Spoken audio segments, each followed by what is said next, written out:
Hello viewers, কেমন আছেন? তো আশা করছি সবাই ভালো আছেন। তো চলে এসেছি আপনাদের জন্য নতুন আর একটা রেসিপির ভিডিও নিয়ে। আর আজকের রেসিপি চিকেন পকোড়া। তো এটা একটু অন্যরকম স্টাইল বা ইউনিক স্টাইলে আপনাদেরকে দেখাবো চিকেন পকোড়া কিভাবে বানানো যায়। তো একই রকম একঘেয়ে পকোড়া খাওয়ার থেকে এইভাবে একবার হলেও ট্রাই করুন, আপনাদের অবশ্যই ভালো লাগবে। তো আমি মনোজ, আর আপনারা দেখছেন মনোজের রান্নাঘর ইউটিউব চ্যানেল। তো চলুন শুরু করি আজকের রেসিপি চিকেন পকোড়া।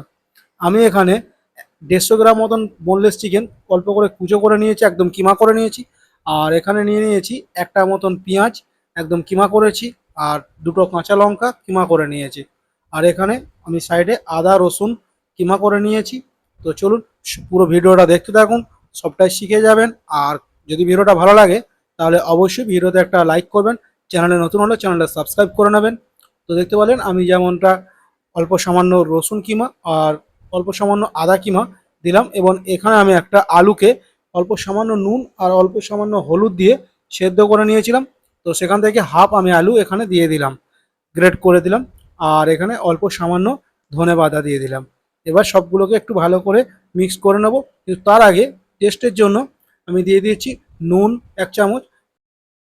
তো এখানে চিনি 1 চামচ, আর দিয়ে দিলাম আমি গোলমরিচ 1 চামচ। এবার এর মধ্যে দিয়ে দেবো একটা লেবুর 3 ভাগের 1 ভাগ। তো এখানে আমি লেবুর রসটা একদম পুরো দেখতে পাচ্ছেন কত সুন্দর দিয়ে দিলাম।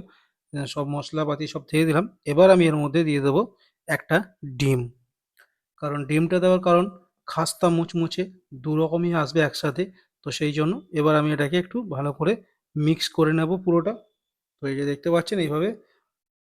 ভিডিওটা অবশ্যই শেয়ার করে দেবেন সবার কাছে, কারণ নতুন নতুন রেসিপির জন্য ভিডিওটা অবশ্যই অনেকেই দেখতে চাইবে। তো চলুন এবার আমি এখানে দিয়ে দিলাম 2 চামচ মতন ময়দা, আর 2 চামচ মতন কর্নফ্লাওয়ার। তো এবার এটাকে আবার একটু ভালো করে মিক্স করে নেব সবগুলোকে। একদম দেখতেই পাচ্ছেন। যেটা বলছিলাম, অবশ্যই চ্যানেলটা নতুন হলে চ্যানেলটা সাবস্ক্রাইব করে দেবেন। আর ভিডিওটা বেশি বেশি করে শেয়ার করবেন, কমেন্ট করে জানাবেন আপনাদের ভিডিও কেমন লাগছে। আর লাইক একটা অবশ্যই দিয়ে দেবেন। দেখতে পাচ্ছেন আমার এখানে কমপ্লিট হয়ে গেছে মিক্স করা। এবার তেল গরম হয়ে গেছে, আর এরকম হাতটা একটু ভিজিয়ে নেবেন।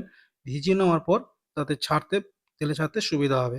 এইভাবে একটা একটা করে আমি, যেমন বড়া ভাজা হয় সেইভাবে একটা একটা করে আমি ছাড়তে থাকবো। তো অবশ্যই দেখতে পাচ্ছেন এই যে এইভাবে ছাড়তে হবে।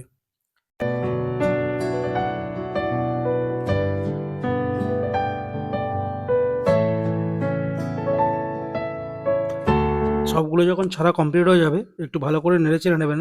আর অবশ্যই দেখবেন যেন তলায় নালে ধরে যায়। তো সেই রকম এইভাবে সুন্দর করে একটু নাড়াচাড়া করতে হবে, নেড়ে চেড়ে নেড়ে। কালারটাও খুব সুন্দর আসবে, আর নিচে যে লেগে যাওয়ার ভয় থাকবে না। তো দেখতে পাচ্ছেন এবার আমার একটু লাল লাল করে হয়ে গেছে। তো এবার আমি এটাকে একবার তুলে নেব।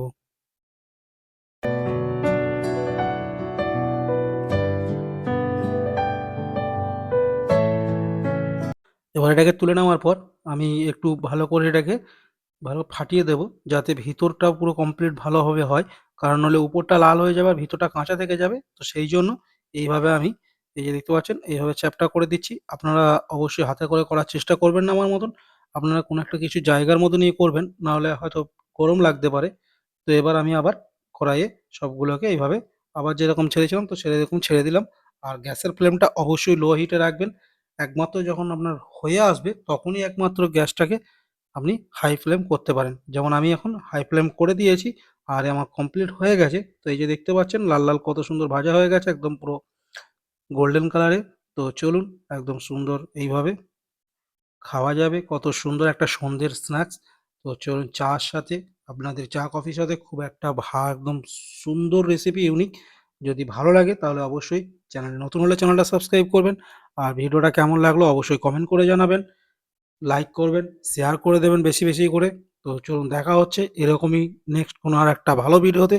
ততক্ষণের জন্য সবাই সুস্থ থাকুন, ভালো থাকুন, আর খেতে থাকুন, আর অবশ্যই ভিডিওগুলো দেখতে থাকুন।